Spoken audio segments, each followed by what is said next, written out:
Assalamualaikum warahmatullahi wabarakatuh. Selamat malam teman-teman semuanya. Kami dari kelompok 6 yang beranggotakan saya Rita dan Aprilina. Di sini kami akan mempresentasikan mengenai bab 18 dan bab 19 dengan judul Berapa banyak hutang akan dipergunakan dan kebijakan dividen. Bagaimana perusahaan mengambil keputusan pendanaan? Yang pertama, rasio hutang yang digunakan perusahaan-perusahaan yang terdaftar di pasar modal agak tinggi, dan yang kedua ada perubahan komposisi hutang mempunyai dampak terhadap harga saham. Yang ketiga, ada perbedaan leverage yang digunakan oleh industri yang berbeda. Selanjutnya ada analisis basic earning power dan return on equity. Basic earning power merupakan rasio antara laba sebelum bunga dan pajak dengan total aset. Rumus untuk menghitung basic earning power adalah sebagai berikut.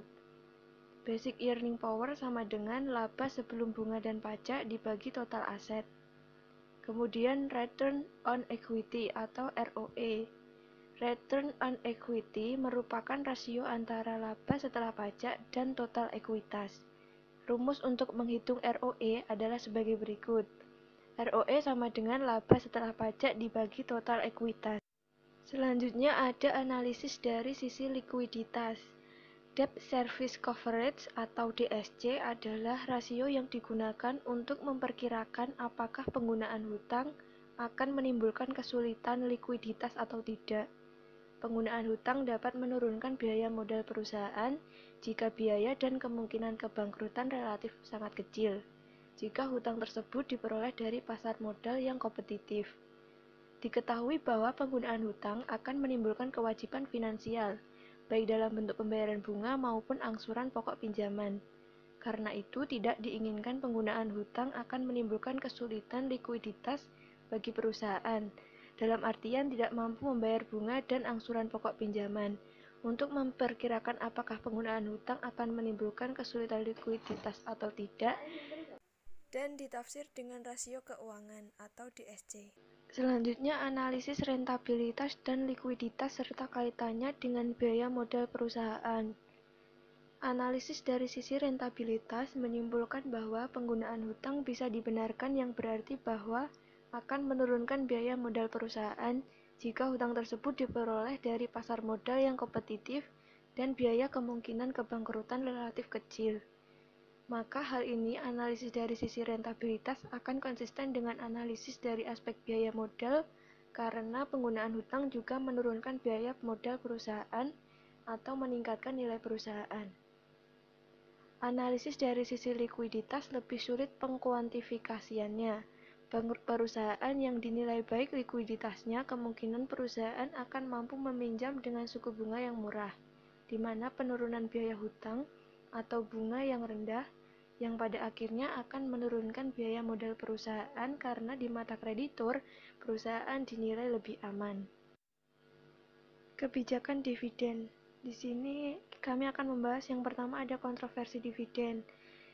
Terdiri dari 3 hal: dividen yang dibagikan sebesar-besarnya, yang kedua ada dividen yang tidak relevan, dan yang ketiga dividen yang dibagikan sekecil mungkin. Selanjutnya, dana yang bisa dibagikan sebagai dividen. Dalam praktiknya, pembagian dividen dikaitkan dengan laba yang diperoleh oleh perusahaan dan tersedia bagi pemegang saham. Laba ini ditunjukkan dalam laporan laba rugi sebagai baris terakhir dalam laporan.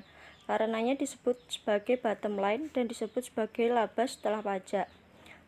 Selanjutnya, stabilitas dividen dan residual decision of dividend. Teori kebijakan dividen residual adalah kebijakan dividen perusahaan di mana jumlah dividen yang dibagikan akan dipengaruhi oleh ada tidaknya kesepakatan investasi yang menguntungkan. Sejauh terdapat kesempatan investasi yang menguntungkan, yaitu investasi yang diharapkan memberikan NPV positif, maka dana yang diperoleh dari operasi perusahaan yang digunakan untuk mengambil investasi tersebut.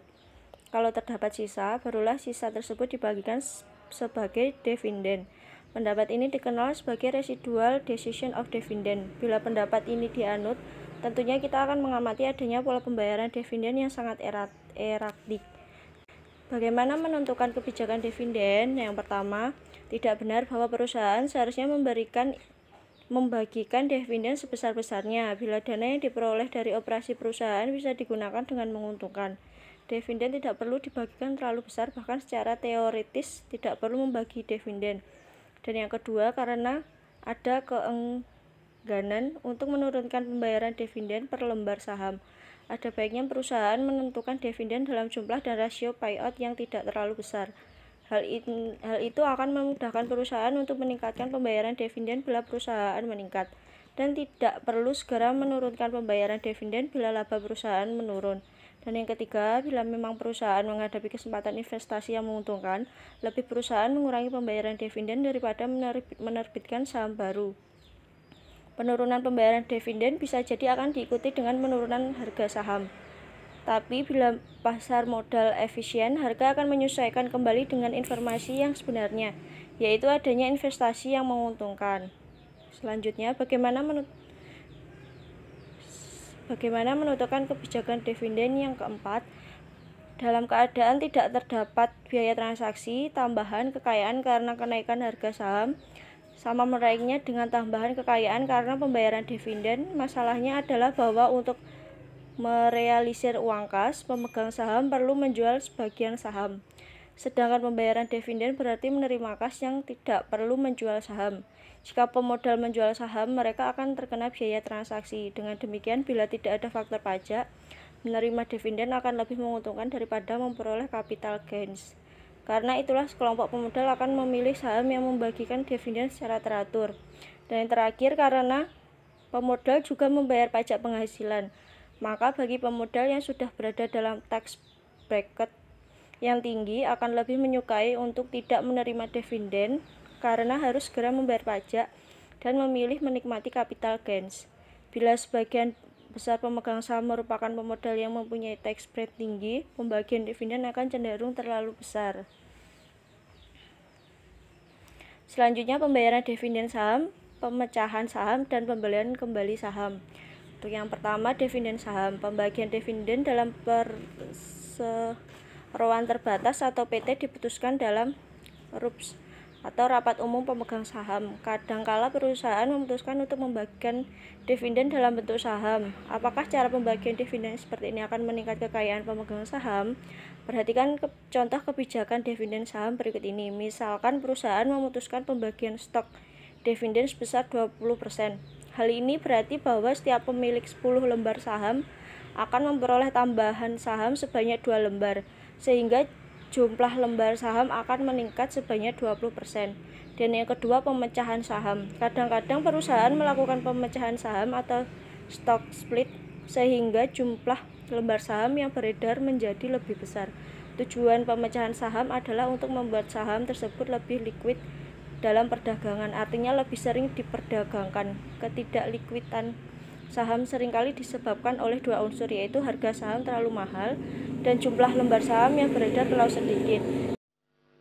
Dan yang terakhir ada pembelian kembali saham. Buyback atau dengan kata lain dibeli kembali adalah proses pembelian kembali saham yang beredar di publik atau outstanding share yang dilakukan oleh perusahaan tersebut. Dalam proses buyback, perusahaan menginvestasikan dana yang dimiliki untuk membeli saham perusahaannya sendiri dari publik. Sekian presentasi dari kelompok 6. Wassalamualaikum warahmatullahi wabarakatuh.